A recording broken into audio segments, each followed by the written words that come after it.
देख रहे हैं इंडिया टीवी। आपके साथ मैं हूं प्राची पाराशर। शाम के 5 बज चुके हैं, वक्त हो गया है मुकाबला का। बिहार में एक बार फिर जातियों की चर्चा जोरों पर है। राहुल तेजस्वी का फुल फोकस नीतीश के वोट बैंक यानी 36% वाले ईबीसी वोटर्स पर है। आज पटना में राहुल तेजस्वी ने अति पिछड़ा न्याय संकल्प सम्मेलन किया। वादा किया कि पिछड़े हों या अति पिछड़े, उनका हक दिलाना ही महागठबंधन का मेन मोटिव होगा। तेजस्वी और राहुल ने बार बार सामाजिक न्याय की बात कही, लेकिन सवाल है कि इनकी राह क्या इतनी आसान होगी।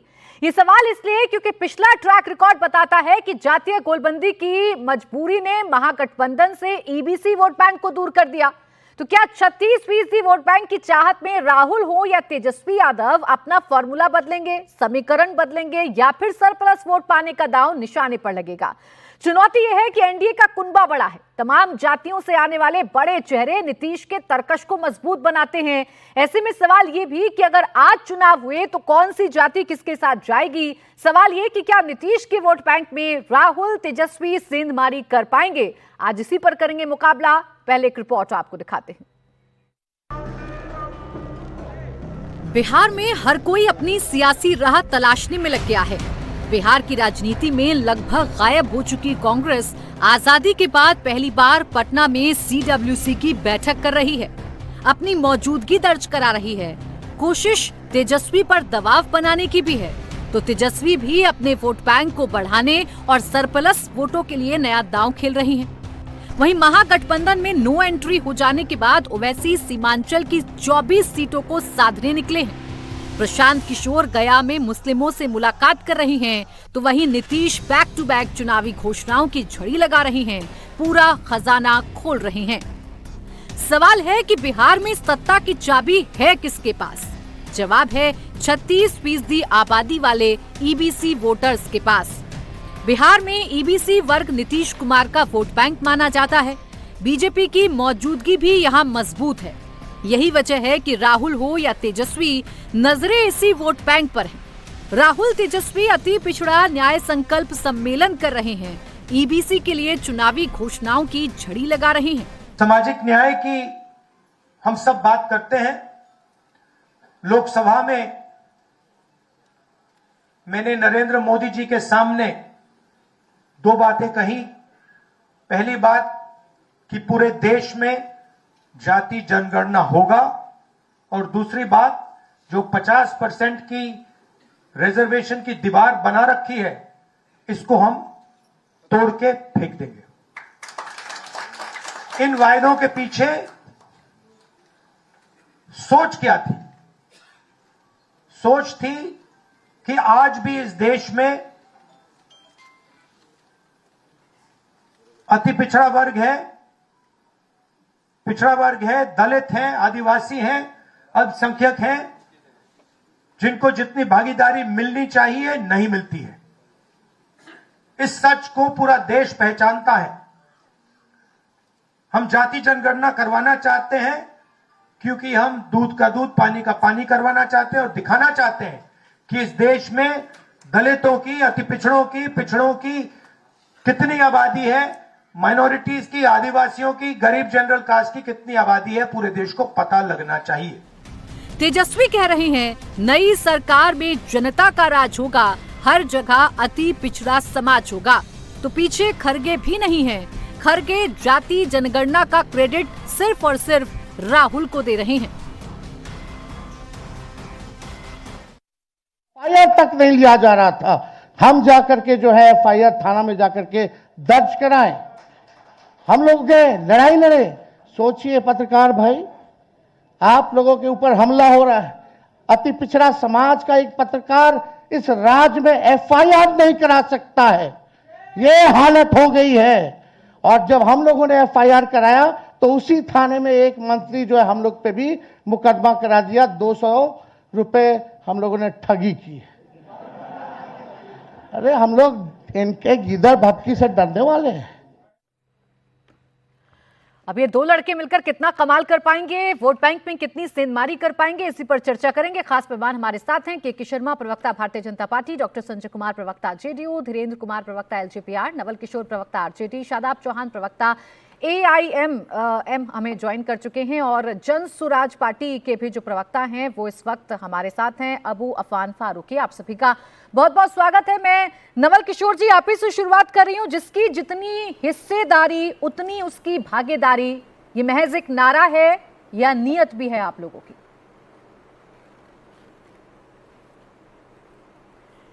नहीं, नियत है, तभी तो पिछले 3 दशक से हमने सामाजिक न्याय पहले 15 साल में और अभी आर्थिक न्याय के लिए लड़ाई लड़ रहे हैं और बहुत हद तक हम उसमें सफल हुए हैं। हमने ही बिहार में जातीय सर्वे करवाया और आबादी के अनुपात में 65% और अगर EWS को मिला लें तो 75% का जो है वो हिस्सा तय करवाया।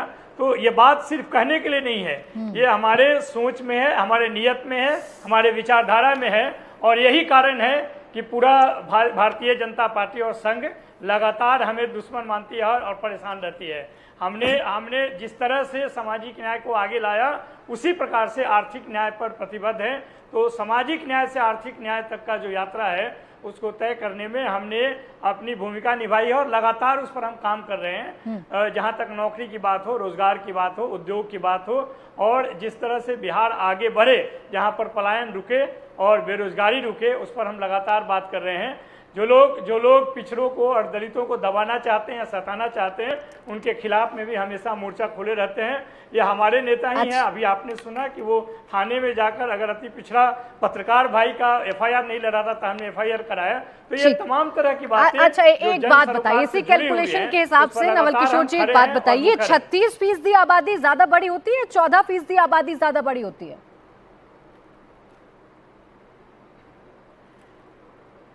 नहीं, आप कहना क्या चाहते हैं? मैं आपसे ये आबादी जो है वो मूल रूप से पिछड़ा आबादी है। आपने मंडल कमीशन किसने लागू करवाया? मंडल कमीशन जब लागू हो रहा था तो कौन छोड़कर? सुनिए ना, मैं बताती हूँ मैं क्या कहना चाह रही हूँ और मैं आपसे क्या पूछना चाह रही हूँ। मैं बताती हूँ, मैं स्पष्ट कर देती हूँ सर। तो ये सवाल मैंने इसलिए पूछा था क्योंकि आप कहते हैं जिसकी जितनी हिस्सेदारी उसकी उतनी भागीदारी। तो मैं देख रही हूँ कि 14% यादव समाज है बिहार में, आप टिकट कितना देते हैं उसको? 40%। और 36% EBC समाज है, आप टिकट कितना देते हैं उसको? 17%। तो यहां तो वादा निभा नहीं पा रहे हैं नवल किशोर जी, आगे क्या निभाइएगा? प्रतिनिधित्व तो दे नहीं पा रहे हैं हिस्सेदारी भागीदारी के मुताबिक। नहीं, प्राची जी, इस देश के संसाधन पे अगर 15% लोगों का 75% है, उस पे तो आपने सवाल नहीं पूछा। जो पार्टी और जिसके नेता लगातार इस हकमारी के खिलाफ में खड़े हैं और हक दिलाने का काम कर रहे हैं, उनसे आप पूछ रहे हैं भाई आपके पार्टी में? आप सुनिए, नहीं नवल किशोर जी, नहीं नवल किशोर जी, देखिए ये जो ट्रिक है और ये जो गिमिक है ये हर बार नहीं चल पाती है। आज अभी आपने मेरे शो की शुरुआत में अपने दोनों नेताओं की तारीफ में कसीदे पढ़े। राहुल गांधी हो चाहे तेजस्वी यादव हो, वो यही कह रहे हैं जिसकी जितनी हिस्सेदारी उसकी उतनी भागीदारी। तो जब न्याय करना होता है वाकई में, तब क्यों नहीं कर पाते हैं आप? मुझे बताइए ना, ये फॉर्मूला कहाँ फिट हो रहा है? 14% यादव आबादी है, 40% टिकट देते हैं आप, यानी आपको EBC जो 36% है उसमें से सिर्फ 17% लोग योग्य लगते हैं कि वो विधायक बन पाएंगे, उनको आप टिकट दे पाए, वो जनता के बीच में जा पाए। प्राची जी, आप बात समझने का कोशिश किया, जरूर समझ में आएगा। बताइए, आपको ये नहीं पता है कि एक समय तक जो लोग कहते थे कि जातीय जनगणना किसी भी शर्त पे हो ही नहीं सकती है, वो किस दबाव में कहे कि नहीं हम जातीय जनगणना कराएंगे? अभी 21 से जनगणना रुकी हुई है। क्यों रुकी हुई है? आप पूछिए उनसे जिनके तरफ से ये सवाल आ रहा है कि हम हिस्सेदारी और हकमारी कर रहे हैं, उनसे पूछिए कि जब जातीय सर्वे हुआ तो उसका विरोध क्यों किया उन्होंने? कोर्ट में क्यों विरोध मैं किया? तो समझना चाह रही हूँ नवल किशोर जी, और मैं तो ये समझना चाह रही हूँ कि आप जस्टिफाई करेंगे। मुझे पता है नवल किशोर जी, आप लोगों की कोई बेहतर नीयत ही रही होगी। जो 14% आबादी वाले को आप 40% टिकट दे रहे हैं और 36% वाले को आप 17% टिकट दे रहे हैं, आपकी साफ नीयत रही होगी, मैं समझ रही हूँ। बस ये नीयत समझा दीजिए ना, ये नियत समझा दीजिए। सुनिए ना नवल किशोर जी, बीजेपी जो करती है, आपके जो सवाल हैं वो नोटेड डाउन है। मैं उन सवालों के जवाब के शर्मा जी से लूंगी। अब आप मुझे ये समझाइए, आपकी पार्टी, रुकिए प्लीज सर, आपकी पार्टी में आरजेडी का प्रश्न आपसे पूछ रही हूँ। बीजेपी के बारे में तो आप मुझे हमेशा बताते हैं, आज आरजेडी के बारे में बताइए ना सर। ये आपकी कैलकुलेशन गड़बड़ा कैसे गई जब टिकट वितरण कर रहे थे? देखिए, आरजेडी के बारे में तो आपको बिल्कुल हक है सवाल पूछने का, लेकिन उसका जवाब सार्वजनिक है। हाँ। हमने ये देश का एक लौता पार्टी है जो कि पूरे बिहार में जो संगठन है उसमें रोस्टर के आधार पर दिया है। आप जिला अध्यक्ष का सूची देखिए, आप महासचिव का सूची देखिए, तब थोड़ी ना बताते हैं आपके रोस्टर के हिसाब से हम हिस्सेदारी और भागीदारी की बात करते हैं। नवल किशोर जी, अभी आपके नेताओं ने जो ज्वाइंट प्रेस कॉन्फ्रेंस में कहा, मैंने वो शब्द उठाए और आपसे सिर्फ इतना पूछा कि बता दीजिए आपने कितनी आबादी के हिसाब से हिस्सेदारी दी है। रही बात भारतीय जनता पार्टी से प्रश्न करने की, तो के शर्मा जी अब आइए आप चर्चा में, आप जवाब दीजिए। अब ये दो लड़के, रही बात आप निजी क्षेत्र में बता दीजिए ना, जो अभी तक आरक्षण नहीं दिए। अरे उनके सर तो विषय में निजी, बता दीजिए। अरे जो आपके हाथ में पहले वहां करके दिखाइएगा नवल किशोर जी, की नहीं कराइए दिखाइएगा। अरे आप करके दिखाइए, उदाहरण पेश करिए ताकि भारतीय जनता पार्टी हो या कोई भी हो, वो आपकी दिखाए हुए राह पर चल पाए। आप ही न्याय नहीं करिएगा, आप ही सम्मान नहीं करिएगा, आप ही हिस्सेदारी के मुताबिक भागीदारी नहीं दीजिएगा, तो क्या उम्मीद कीजिएगा के शर्मा जी और उनकी पार्टी से। खैर के शर्मा जी, ऐसा ना हो कि ये जो दो लड़के अब इस वक्त बिहार में हैं और ईबीसी वोट बैंक को रिझाने का काम कर रहे हैं, आप लोगों का खेल बिगाड़ दे। रुक जाए नवल किशोर जी, आवाज डाल बोले के शर्मा जी। देखिए ऐसा है प्राची जी, भारतीय जनता पार्टी सभी वर्गों की पार्टी है और सभी वर्गों को समान रूप से स्थान देना ये भारतीय जनता पार्टी की जिम्मेदारी भी है और हम करते भी हैं। आपने कहा दो लड़के, तो ये दो लड़के हमने 2020 में भी देखे थे और खूब उछले कूदे। थोड़ा इको राय ठीक करा दीजिएगा। अभी मैं आरजेडी के प्रवक्ता को सुन रहा था, 15 साल इन्होंने सामाजिक न्याय दिया। अब सामाजिक न्याय, गरीबों, पिछड़ों, लालू प्रसाद जी की प्रशंसा के स्तुति गान होते हैं, लेकिन वही लालू प्रसाद यादव किसका चारा खाए? ये गरीबों का चारा था ना, ये गरीबों का संसाधन था ना, उसी को भ्रष्टाचार किए तो कोर्ट के आदेश से आज मुखिया का चुनाव नहीं लड़ सकते।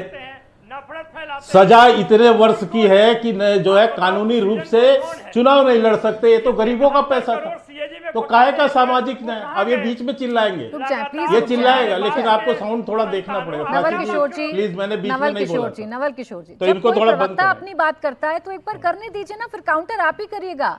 आप ही हैं या विरोधी पार्टी से? अरे जब चारा घोटाले की कोई चर्चा करता है तो आप बीच में क्यों बोलने लगते हैं सर? रुक जाए नवल किशोर जी, 1 मिनट बोले अब के शर्मा जी। नहीं प्राची, यदि मैं कोई तथ्यों से गलत बोलूं तो जरूर टोक दीजिएगा।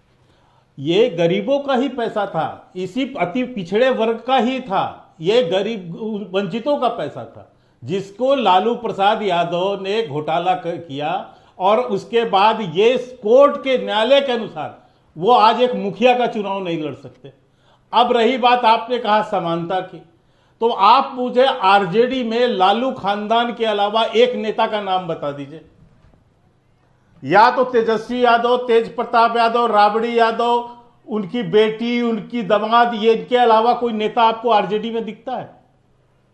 एक नाम में बता सकते हैं कि जिसका कुछ वहां है वजूद? केवल आपको हर जगह यही एक लालू खानदान दिखेगा। तो काहे का सामाजिक न्याय? किसको कहां पर यह प्रधानता दे रहे? तो इससे आप समझ सकते हैं।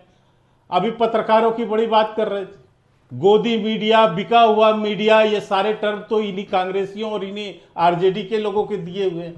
जब भी अभी डिबेट में थोड़ी देर बाद नवल जी बोलने लगेंगे कि बिकी हुई मीडिया है, गोदी मीडिया है, आप हमसे पूछ रहे हैं, तो ये तो इनका सम्मान है।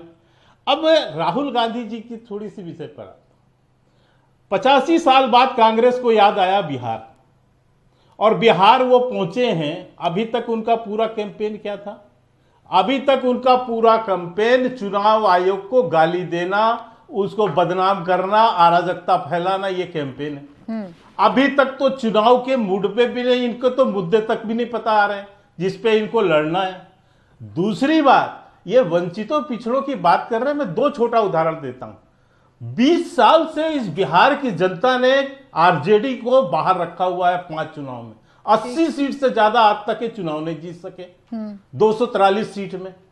और कांग्रेस की तो मैं बात ही ना करूं, 24 सीट सबसे हाईएस्ट स्कोर है। 35 साल से कांग्रेस को बिहार की जनता ने बाहर रखा है। और अभी भी मैं केवल एक उदाहरण और आ रही हूं नवल जी, आ रही हूं। हाँ। वहां 6 रिजर्व सीट हैं, बिहार के अंदर 6 रिजर्व सीट हैं लोकसभा के। इतने बड़े यदि ये मसीहा थे दलितों के, पिछड़ों के, एक भी सीट नहीं जीत पाए। मुझे एक लालू बात प्रसाद बताइए ना यादव। के शर्मा जी, आप लोग पिछले इतने 2019 मजबूत में हैं 0 सीट, और आपके जो इस बार विपक्षी जो दल है हैं वो 1 इतने सीट है। कमजोर हैं। आप चाहे राहुल गांधी की बात करें, चाहे तेजस्वी यादव की बात करें, आपको लग रहा है ये लोग बहुत कमजोर हैं, इनकी रणनीति बड़ी कमजोर है, बिहार में तो एक बार फिर से एनडीए की सरकार आएगी। तो ये एकाएक ये जो पिटारा खुला है आपका खजाने का, ये किस लिए खोला गया है? जो कभी फ्री बीज के खिलाफ हुआ करते थे, आज वही फ्री में योजनाएं बांटे जा रहे हैं, एक डायरेक्ट क्लिक में पैसे भेजे जा रहे हैं। जब इतना कुछ नहीं था तो अपनी ही विचारधारा से क्यों हटना पड़ा पीछे? कोई विचारधारा नहीं है। स्वाभाविक रूप से जन कल्याणकारी योजना को चलाना ये तो कोई गलत नहीं है प्राची जी, और लगातार 5 वर्षों तक हमने चलाए हैं। कोई अभी पहली बार थोड़ी ना है। लड़कियों को साइकिल देने का इशू हो, स्टाइपेंड देने का इशू हो, तमाम चीजें वहां चल रही हैं बिहार में, और उसी के क्रम में जो है हम अन्य योजना भी चला रहे हैं। आज समस्या ये है कि कांग्रेस और आरजेडी के पास वहां चुनावी मुद्दे नहीं बचे, ठीक, इसलिए इनकी पूरा कैंपेन जो है चुनाव आयोग को गाली देने में बीत रहा है। बताइए नवल किशोर जी, आ अच्छा, जाइए, मैं दे ये भी दीजिए पूछना, जवाब। एक चीज जरूर पूछ लीजिएगा आज जी, कि 65 लाख वोट कटने पर इतना हंगामा मचाने वाले, अब तो आधार कार्ड भी बोले आ बोले गया। नवल किशोर अब जी, अब कितने बोले लोगों सर। का जुड़वा लिया इन्होंने? आपको मैं काउंटर रिबेटल तो करने का 79 पूरा लाख टाइम लोगों दूंगी, अब का आप जवाब इन्होंने दीजिए। लिख के दे दिया कि कटवा दो। हाँ बोले नहीं, बोले। नहीं, तो मैं इसलिए कह कह रहा रहा हूं हूं ना, कि ये गरीबों ये पिछड़ों का 400 नहीं, से 1100 ये करने में परिवारों 20 की साल पार्टी लगे। है, ये एक कौन सा वंशवादी स्कीम है? पार्टी बताएं है जरा। जिसको बिहार की 400 जनता पेंशन लगातार योजना नेगलेक्ट कर रही पिछले है, आगे 20 भी साल में करेगी। आप बढ़ाकर, वो भी चुनाव के समय में किसको धोखा दे रहे हैं? आप युवा आयोग 20 साल के बाद बना रहे हैं, किसको धोखा दे रहे हैं? आप महिलाओं के लिए कह रहे हैं कि हम ये करेंगे, 20 साल के बाद आप किसको धोखा दे रहे हैं? पूरे बिहार को पलायन प्रदेश बनने के बाद, बेरोजगार प्रदेश बनाने के बाद आपने ये सब चुनाव के समय करना चाहते हैं। बिहार की जनता आपको माफ नहीं करेगी और गद्दी से उतार के छोड़ेगी। जहां तक हमने काम किया, हमने डिलीवर किया है। हमने 2020 में जो बातें कही थी, हमें 17 महीना सरकार में रहने का मौका मिला, हमने 5 लाख नौकरी दिया। ये पूरा बिहार ही नहीं, गांधी मैदान में लाइन लगा। अच्छा रुके सर, एक बात फिर मैं बाकी मेहमानों के पास जा रही हूँ। कर्पूरी ठाकुर के बाद तेजस्वी यादव ने शुरू किया। अरे बिल्कुल ठीक है सर, मैं बाकी मेहमानों के पास जा रही हूँ। आप तो प्राइवेट संस्थानों में ईबीसी को आरक्षण देने की बात कर रहे हैं। अभी जो ताजा आप लोगों ने घोषणा पत्र जारी किया है नवल किशोर जी, तो ये एग्जाम्पल पेश तो करिए। क्या आप इस बार दावा करेंगे कि जब टिकटों का वितरण होगा तो 14% आबादी को 40% टिकट नहीं दीजिएगा, 36% आबादी को 17% टिकट नहीं दीजिएगा? अपने घर से ही कैलकुलेशन ठीक कीजिएगा कि नहीं कीजिएगा? आप बताइए कि ओबीसी का पूरे विश्वविद्यालय में हिस्सेदारी क्या है? ठीक। आप बताइए एससी एसटी का हिस्सेदारी क्या है पूरे 70 साल में? और भाजपा जमाने भर से पूछते हैं, कभी अपने घर में भी झांक कर देखिए ना नवल किशोर जी। ये जो आप समानता के अधिकार की बात करते हैं, एक बार अपने घर से करके देखिए ना, और उसके बाद आईना दिखाइए भारतीय जनता पार्टी को। एक छोटा जवाब दीजिएगा के शर्मा जी, फिर बाकी मेहमानों को चर्चा में लेकर आऊं। राहुल गांधी कह रहे हैं प्राइवेट शिक्षण संस्थानों में भी ईबीसी को आरक्षण देंगे। जो आप नहीं कर पाए वो राहुल गांधी करके दिखाएंगे। तो कर्नाटक में दे देना, तेलंगाना में दे देना, हिमाचल में दे देते तो मान लेते हम। जो वादा करके आए हिमाचल में, आज तो वहां तनख्वाह देने के लिए पैसा नहीं है। कर्नाटक में तो सारे जो वादे किए थे सब वापस हो गए। लेकिन मैंने एक प्रश्न किया था प्राची जी कि लालू प्रसाद यादव के खानदान के अलावा कोई एक नेता आरजेडी में हो? नवल किशोर जी बता नहीं पा रहे हैं, क्योंकि वहां भी समानता नहीं है। एक ही खानदान का बनेगा नेता, उसी के सांसद, उसी के विधायक, उसी के मुख्यमंत्री, उसी के प्रतिपक्ष के नेता। किसी एक अति पिछड़े को दे देते? क्यों नहीं दे पाया? नेता तक नहीं है। और कांग्रेस की तो वो दुर्दशा है कि कांग्रेस पार्टी में आज की डेट पे कन्हैया कुमार को छोड़ के कोई बचा नहीं है जो देश तेरे टुकड़े होंगे के नारे लगाता है। तुमको नहीं दिखेगी। उसके अलावा एक चलिए ठीक सर, एक एक करके बात करते हैं। अब देखिए, रुक जाइए के शर्मा जी, नवल किशोर जी। नवल किशोर जी, आपकी पार्टी के बारे में ज्यादा स्टडी करके आ जाते हैं तो आप ही के लिए गुगली हो जाती है, फिर आप जवाब नहीं दे पाते हैं। अब के शर्मा जी को भी सलाह दे रहे हैं कि आरजेडी के बारे में स्टडी करके आए। काकड़ा में लेकर आए, आप जस्टिफाई नहीं कर पा रहे हैं इसे। मैं आपकी नियत, सर सुनिए, मैंने आपकी नियत पर प्रश्न खड़े नहीं किए। जाहिर बात है आपकी नियत बड़ी साफ रही होगी, बस इसे जस्टिफाई करिए। 36% को 17% दे रहे हैं और 14 को 40% दे रहे हैं, बस इतना बताना है आपको। ये क्यों है। अब आइए संजय जी, आप चर्चा में आइए। यहाँ जो सबसे पक्का वाला वोट बैंक है नीतीश जी का, डर तो नहीं लग रहा आप लोगों को कि वो फिसल जाएगा? देखिए बड़े बड़े दावे, बड़ी बड़ी घोषणाएं की हैं तेजस्वी ने और राहुल गांधी ने। कोई बिल्कुल फिसलने की की बात नहीं है और कोई डर नहीं है। नीतीश जी ने जो काम किया है वो उन्होंने करके दिखाया है। और ये लोग जो बात कर रहे हैं सोशल जस्टिस की, सामाजिक न्याय की जो बात राजद वाले लोग कर रहे हैं, वो सिर्फ कहने की बात है। आपने भी कहा, हमारे साथी बीजेपी के साथी ने भी कहा। अभी तेजस्वी जी ने एक यात्रा निकाली, अधिकार यात्रा। उस अधिकार यात्रा में आपने क्या किसी अति पिछड़ा को देखा साथ में? सिर्फ अपने आप को बिठाते हैं। ये एक पार्टी की, एक फैमिली की पार्टी बन के रह गई है और वो एक कास्ट की पार्टी बन के रह गई है। अति पिछड़ा इनके लिए सिर्फ वोट बैंक है, इनके लिए वोट बैंक के अलावा कुछ भी नहीं है। और आप ये देखिए कि ये सिर्फ सोशल जस्टिस की बात करते हैं। एक कहावत है इंग्लिश में, चैरिटी बिगिंस एट होम। तो अपने घर को अगर वो देखें तो अपने घर में इतनी पैट्रियार्की इनके घुसी हुई है, इतनी जो है वो पुरुषों को जो कुछ मिल रहा है। आप देखें तो तेज प्रताप जी के पत्नी के साथ जो डाइवोर्स का प्रोसेस हुआ, कितना उसमें तबाह किया। आज उनकी बेटी को अपने अधिकार से हटाया और उसको पार्टी से निकालने का पूरा प्रक्रिया किया, वो अलग हो गई। ये पैट्रियार्कल पार्टी है, ये बिल्कुल नेपोटिज्म पे काम करती है और ये दलितों और महादलितों के लिए कहां काम करेगी। अब आते हैं हम लोग नीतीश जी के पॉइंट पे कि नीतीश जी ने क्या क्या किया है। तो हमारे पास कुछ डेटा है जो आपको मैं बताना चाहूंगा प्राची जी। मुख्यमंत्री अति पिछड़ा वर्ग उद्यमी योजना, सबसे पहले तो महादलित आयोग बनाया। नीतीश जी ही ऐसे मुख्यमंत्री बने जिन्होंने इस चीज को रिकॉग्नाइज किया और ओबीसी से फिर नीचे गए और वो ईबीसी तक को छूने का, पहुंचने का काम किया उन्होंने। और सबसे पहले उन्होंने महादलित आयोग बनाया। महादलित आयोग के माध्यम से बहुत सारी योजनाएं जो हैं आज बिहार में चल रही है। अब पेपर पे आप जाके देखो कहां पे है, आपके बोलने से पेपर पे थोड़ी हो जाएगा सर।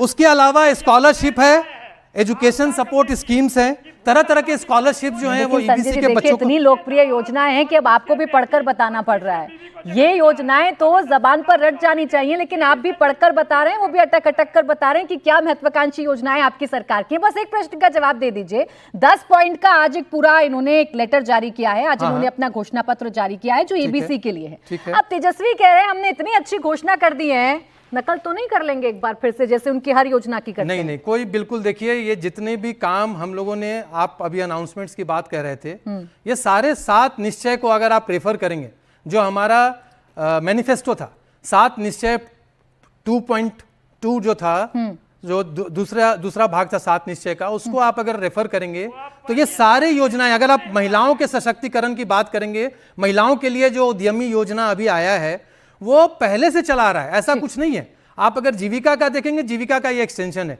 जो विद्यार्थियों के साथ नकल नहीं करेंगे ना, कोई नकल की बात ही नहीं है। 10 पॉइंट है, जो 10 पॉइंट है आरक्षण को लेकर, जिसमें अति पिछड़ा वर्ग के लिए पंचायत तथा नगर निकाय में 20% आरक्षण, मतलब अब नकल करने के लिए आरजेडी बची हुई है, आरजेडी का एजेंडा बचा हुआ है। आरक्षण की 50% सीमा को बढ़ाने हेतु ये कानून पारित कर सकते हैं, ये संविधान की बात कर रहे हैं। ये कह रहे हैं कि हम प्राइवेट संस्थानों में ईबीसी को अलग से आरक्षण देंगे। इन बातों की नकल तो नहीं करेगी ना आने वाले वक्त में जेडीयू? देखिए हम जो काम कर रहे हैं वो अपने आप में बहुत बढ़िया काम हो रहा है महादलित और ईबीसी के बीच में, और आने वाले सरकार में हम क्या क्या करेंगे, हमको नकल करने की इनकी क्या जरूरत है? चलिए ठीक, यादव जी आपकी बात तो बनी नहीं सर, एंट्री हो नहीं पाई महागठबंधन में, अब नई राह पर चल पड़े हैं। लेकिन देखिए इसमें भी ईबीसी वाला दाव खेल रहे हैं तेजस्वी और राहुल।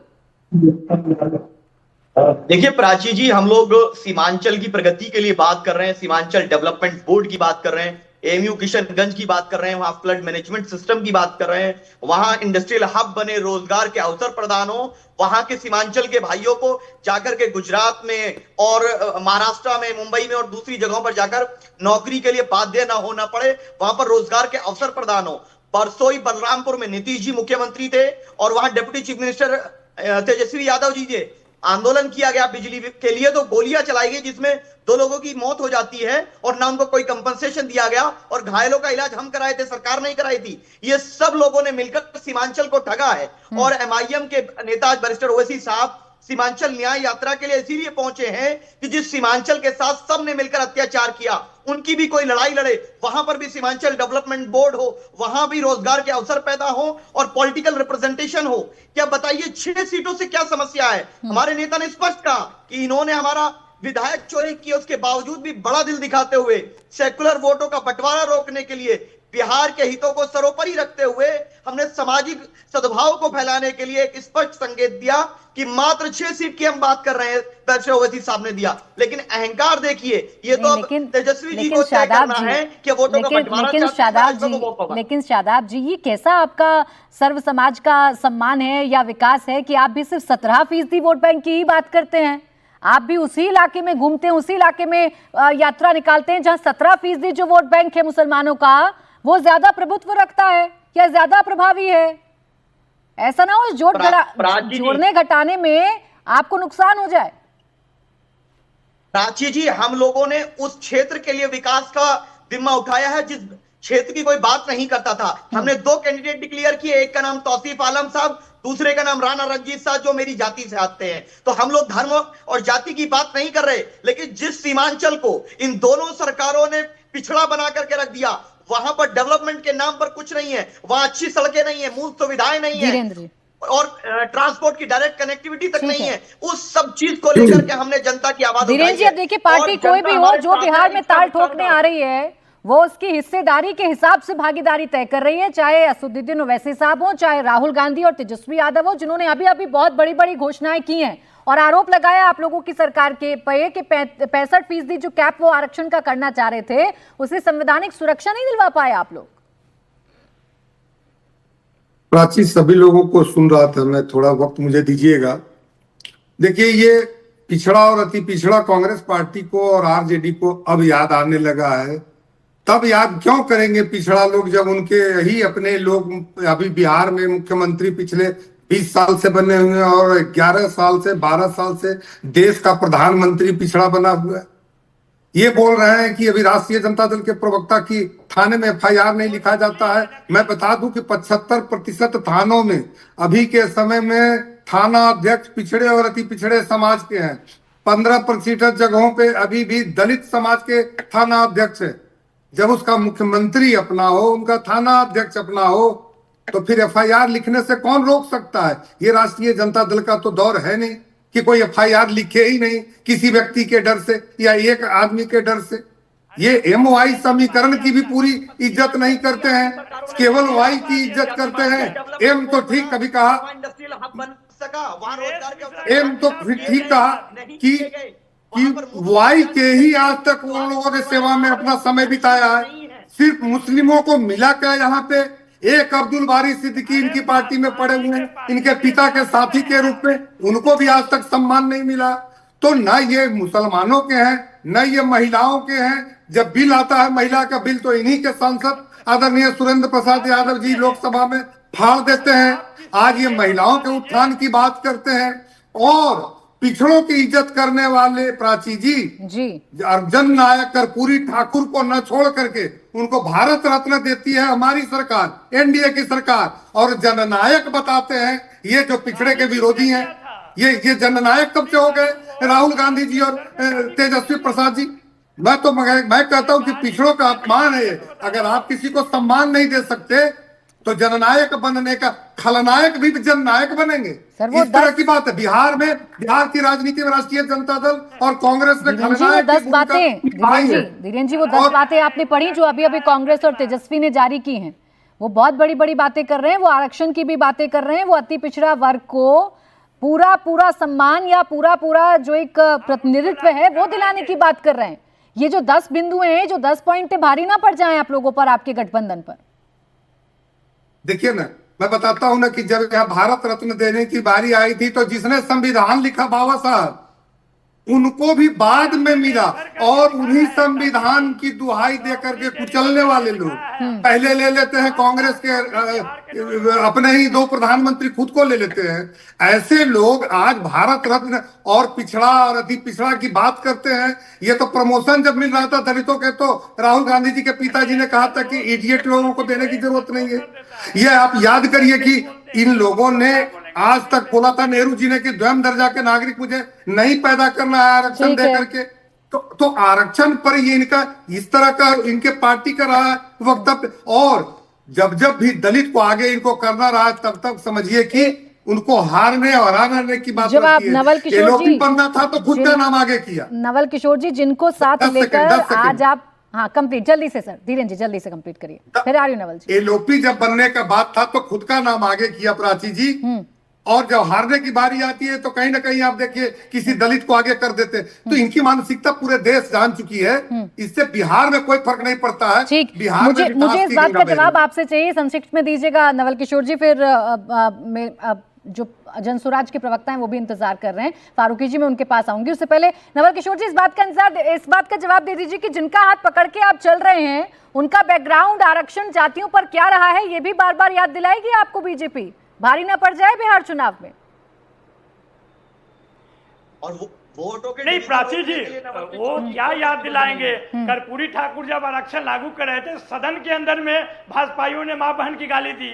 वीपी सिंह जब लागू किए मंडल कमीशन आयोग तो उन्होंने सरकार गिरा दी। ये क्या बात करेंगे। मंडल जब लागू हुआ कमंडल लेकर निकल गए। आज भी जातीय जनगणना किसके प्रभाव में इन्होंने कराया। ये तो कह रहे थे जातीय जनगणना हो ही नहीं पाएगी। अपना सच भारतीय जनता पार्टी का। लेकिन अच्छी बात है ना, अच्छी बात है, जो आपकी विचारधारा से बिल्कुल उलट है उन पर आप दबाव बना लेते हैं, और जिनके साथ हाथ पकड़कर हमेशा सत्ता का सुख छका उनको कभी नहीं करवा पाए जातीय जनगणना। रुक जाइए सर, रुक जाइए। और एक और सवाल जो नवल किशोर जी आपसे पूछा जा रहा है, जो आपके विरोधी पूछ रहे हैं कि अरे राहुल से ये तो बुलवा नहीं पा रहे कि तेजस्वी सीएम बनेंगे। इन बड़ी बड़ी बातों पर कौन यकीन करेगा, कार्यकर्ता कैसे यकीन करें कि आप ईबीसी को क्या दे रहे हैं। अरे प्राची जी, वो बिहार ही नहीं पूरा देश जानता है कि अगला मुख्यमंत्री तेजस्वी यादव ही हैं। ये तो आप कह रहे हैं। आपके कहने से बन जाएगा। इंतजार आप और भारतीय जनता पार्टी क्यों कर रही है। अरे तो बुलवा दीजिए ना एक बार, अरे बुलवा दीजिए एक बार नवल किशोर जी। 2020 में अरे पूरा बुलवा देश जान रहा है तो राहुल गांधी जी क्यों नहीं जान रहे हैं। चेयरमैन कौन है। पूरा देश जान रहा है तो राहुल गांधी जी क्यों नहीं जान रहे आपको भी मालूम है। नहीं तो राहुल गांधी जी क्यों नहीं बोल रहे हैं। आज भी ये स्टेटमेंट आया, आज भी ये स्टेटमेंट आया है, आपको भी मालूम है। आज भी स्टेटमेंट आया कि इलेक्शन के बाद हम लोग सीएम फेस करेंगे। नवल किशोर जी बड़े भोले हैं आप, इतना भोला बन के मत रहिए। आज भी जब जाति जनगणना की क्रेडिट लेने की बात आई तो खड़गे जी ने सिर्फ राहुल गांधी को ही क्रेडिट दिया कि राहुल गांधी ने आंखों में आंख डालकर कहा, और कांग्रेस महागठबंधन की सरकार थी, नाम नहीं लिया तेजस्वी यादव का। तो बस राजकुमारों के बीच में लड़ाई है, राजकुमारों के बीच में लड़ाई है। फारूकी जी प्राची जी, जो मैं एक कमेंट फारूकी जी का प्लीज। प्राची जी, सबसे पहले आपका बहुत बहुत शुक्रिया कि आपने मुझे मौका दिया। जी सर बोले। मैं सिर्फ एक चीज कहना चाहूंगा कि 70 से 80 सीटों पे या 100 सीटों पे लड़ने वाली पार्टी को जितना वक्त दिए हैं 243 सीटों पे लड़ने वाले प्रवक्ता को भी कम से कम उतना वक्त जरूर दीजिएगा। बिल्कुल बोलिएगा।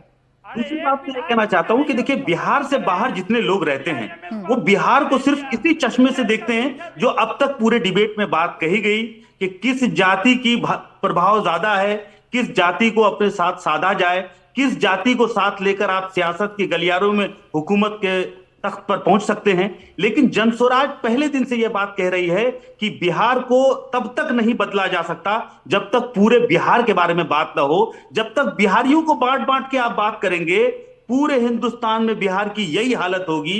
ये पॉवर्टी यहां से नहीं खत्म होने वाली, पलायन यहां से नहीं खत्म होने वाली। आप देखिए 40 साल से जो हुकूमत रही है, ये 40 साल पहले जब पहली बार कांग्रेस को हटाकर यहां सरकार बनी, उस वक्त सरकार ने यही बातें कही, आपको पता होगा, यही बातें कही कि हमें सामाजिक न्याय चाहिए। और सामाजिक न्याय के नाम पर जो सरकारें बनी वो सरकारें पूरी तरह से फेल रही। वो किसी भी प्लेटफॉर्म पर बिहार का अस्तित्व बचा नहीं पाई। और बिहार की हालत आज ये कर दी है कि पलायन का स्टेट बना है। जहां बुलेट ट्रेन की बात होती है वहां हमें पैसेंजर ट्रेन दिया जाता है ताकि मजदूर को यहां से भेजा जाए बाहर। ऐसी सूरत में आप बताइए कि हमारी प्राथमिकता जो है जन स्वराज की, कि हमें बिहार बदलना है, क्या इस तरह के नैरेटिव इस बात से लोगों को दूर नहीं ले जा रहे? आम बिहारियों को क्या ये नहीं कहना चाह रहे कि आप जात के लाइन पर सोचो? क्योंकि दोनों को सूट करता है, दोनों को पता है कि हम डिलीवर नहीं कर पाए। अगर जात के नाम पर हम वोट मांगने जाएंगे तो कम से कम एक फिक्स्ड अमाउंट में वोट हमें जरूर मिलेगा, लेकिन हम अगर डेवलपमेंट के नाम पे जाएंगे, डिलीवरी के नाम पे जाएंगे तो लोग हमें खदेड़ देंगे। मैं इसका जवाब ले लेती हूं। आपने जो कहा सर, उसका जवाब अभी के शर्मा जी आप दे दीजिए। ये सिर्फ मुद्दे भटकाने वाली राजनीति है। प्रशांत किशोर पकड़ लिए इस बात को और देखिए कैसे छक्के छुड़ाएंगे आप लोगों को। ऐसा है, मैं केवल प्राची जी कहता हूं, अभी ऊंट पहाड़ के नीचे आने वाला है, आएगा तो हैसियत समझ में आ जाएगी। अभी तो फीता भी नहीं कटा इनका, इतनी बड़ी बड़ी बातें कर रहे हैं। तो पहले ऊंट को पहाड़ के नीचे आने दीजिए। बतौलेबाजी करना राजनीति में ये कोई अच्छी बात नहीं होती। लेकिन मैं अभी सुन रहा था तो मुझे हंसी आई एक बात। आपने मुख्यमंत्री पद की बात की, अभी मैंने एक स्टेटमेंट पढ़ा, मृत्युंजय तिवारी, ये आरजेडी के प्रवक्ता हैं, उन्होंने अभी CWC की बैठक चल रही है, कांग्रेस 85 वर्ष बाद वहाँ कर रही है, और मृत्युंजय तिवारी ये कह रहे हैं कि 2020 में कांग्रेस ने हमको चुनाव हरवा दिया, वरना हम सत्ता में आ जाते। उन्होंने 70 सीट लड़के इतनी सीटें बर्बाद कर दी। तो ये तलवारें कैसे खिंची हुई हैं, अंदर खाने जो है दोनों खानदान कैसे भिड़े हुए हैं, और आपस में इनकी जो धुआं कुश्ती दिख रही है वो तो बयानों से सामने नजर आ रही है। तो आज स्थिति ये नहीं है, ये इधर उधर अति पिछड़ा, ये पिछड़ा 10 वो, इस तरह की बातें करने के पहले प्राची जी विश्वसनीयता की जरूरत होती है। यही राहुल गांधी है ना, 2019 के चुनाव में कितना बड़ा पैकेज लेकर आए थे, 72,000 रुपया पर साल। जनता ने सुना। इसी तरह के झूठ बोल बोल के आज राहुल गांधी की कोई विश्वसनीयता बची नहीं है। जो व्यक्ति कोर्ट से, सुप्रीम कोर्ट से 3-3 बार फटकार खा चुका हो, जिसकी बात की कोई वैल्यू ना हो, वो और व्यक्ति जिसकी 2-2 बार हाइड्रोजन, नाइट्रोजन, यूरेनियम पता नहीं कितनी बम फोड़ रहे हैं और खुद ही उससे जो है आहत हो रहे हैं, ऐसे लोगों की क्या बातें कर रहे हैं? वोट चोरी होने नहीं देंगे तो इस बार मुद्दों पर वोट पड़ जाएगा। काहे की चोरी? मैं इतना ही निवेदन आपसे करूंगा मात्र प्राची जी कि आपके ही चैनल ने तमाम उनके मुद्दों के खुलासे किए हैं, तमाम मुद्दों के, चाहे महादेवपुरा का मामला हो, चाहे उसके बाद का, और सच्चाई दिखाई है आप लोग के चैनल ने। यदि राहुल गांधी उतना ही देख लें, बाकी चैनलों की तो मैं बात छोड़ रहा हूं, तो शायद सर्व से कट जाए कि उन्होंने क्या बेवकूफी की है। नवल किशोर जी, लेकिन आखिर समस्या ये है कि जिस चुनाव आयोग को गाली देते रहे, 3 महीने बाद थूक के चाटेंगे, उसी चुनाव आयोग के नीचे चुनाव लड़ेंगे। नवल किशोर जी, थूक के चाटने की कला विरोधियों की है। नवल किशोर जी, काय चुटकी लेने का मौका देते हैं आप अपने विरोधियों को? एक बयान आ जाता कांग्रेस की तरफ से, ना के शर्मा जी मुस्कुराते, ना संजय जी मुस्कुराते, ना धीरेन्द्र जी मुस्कुराते। सबको लगता है तेजस्वी यादव जो है सर्वसम्मति से नेता चुने जा रहे हैं बिहार के। अरे ये प्राची जी, ये लोगों के पास मुस्कुराने के अलावा कोई उपाय ही नहीं है। दे दीजिए किसी दलित या अति पिछड़ा को मौका मुख्यमंत्री बनने का। उनके नेतृत्व में सरकार चला रहे हैं। इतिहास बना दीजिए, किसी दलित या महादलित को बना दीजिए मुख्यमंत्री। को 1 से 2 पार्टी में बदल दिया जाता है, चूं तक नहीं बोल सकते हैं। संजय जी को मालूम है कि वहां पे कुछ लोग जो भूजा खाते हैं और कुछ बस यही बोलते रहिए कि लोलुप है, वही लोग काम कर रहे हैं। अब बिहार की जनता ये समझ चुकी है और डिलीवर करने वाले व्यक्ति को अपना नेता मान चुकी है। आपने देखा है बिहार के सड़कों पे बिहार की जनता का अपार समर्थन मिला है, इसका तो जवाब दो। नींद हराम कर दी है। और वो जंगल राज के बाद आज तक सरकार में क्यों नहीं आ पा रहे हो आप लोग? वो बिहार के विकास की बात, जंगल राज के बाद क्यों नहीं वापसी हो रही है? चले मेरे पास संजय जी माफी के साथ मैं मेरे पास समय नहीं, मेरे पास समय बस इतना ही था, समय खत्म हो गया है। लेकिन नवल किशोर जी बड़े भोले हैं, क्रेडिट बार बार लेकर जा रहे हैं। खरगे जी एक बार उस पर ध्यान दीजिएगा। बहुत शुक्रिया आप सभी का हमारे साथ आज की इस चर्चा में जुड़ने के लिए। तो मुकाबला में आज के लिए बस इतना ही।